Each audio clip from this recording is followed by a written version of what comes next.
సంక్షేమ విధానం. ఈ విధానం మానవుడికి లబ్ధిదారులుగా లేదా అభివృద్ధి కార్యకలాపాలుగా చూస్తుంది. విద్య, ఆరోగ్యం మరియు సౌకర్యాలపై అధిక ప్రభుత్వ వ్యయం కోసం ఈ విధానం వాదిస్తుంది. సంక్షేమంపై గరిష్టంగా ఖర్చు చేయడం ద్వారా మానవ అభివృద్ధి స్థాయిలను పెంచే బాధ్యత ప్రభుత్వంపై ఉంది. ముఖ్యాంశాలు. ఆదాయ విధానం. ఇందులో ఇది మానవ అభివృద్ధికి సంబంధించిన పురాతన విధానాలలో ఒకటి. మానవ అభివృద్ధిని ఆదాయంతో ముడిపెట్టినట్లు చూస్తారు.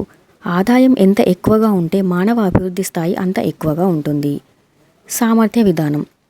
ఈ విధానం ప్రొఫెసర్ అమర్త్య సేన్తో ముడిపడి ఉంది. ఆరోగ్యం, విద్య మరియు వనరుల ప్రాప్తిలో మానవ సామర్థ్యాలను పెంపొందించడం మానవ అభివృద్ధిని పెంచడంలో కీలకం.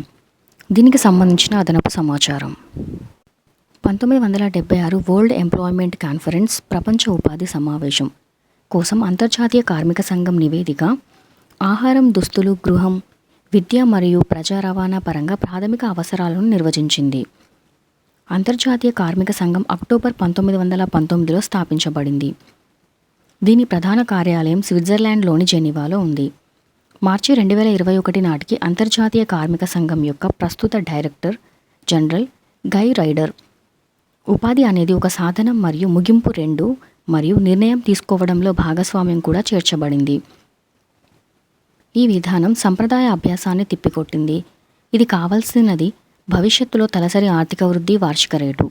రెండోది ఫార్వర్డ్ రోలింగ్ విధానం అయితే ప్రాథమిక అవసరాల విధానం నిర్దిష్ట ఉత్పాదకత లక్ష్యాలను నిర్దేశించడం ద్వారా మరింత ఖచ్చితత్వాన్ని సాధించి ఆర్థిక వృద్ధికి కావలసిన రేటును సూచించింది. ప్రాథమిక అవసరాల అభివృద్ధి వ్యూహం కూడా సంప్రదాయ వ్యూహాల కంటే ఆచరణాత్మకమైనది.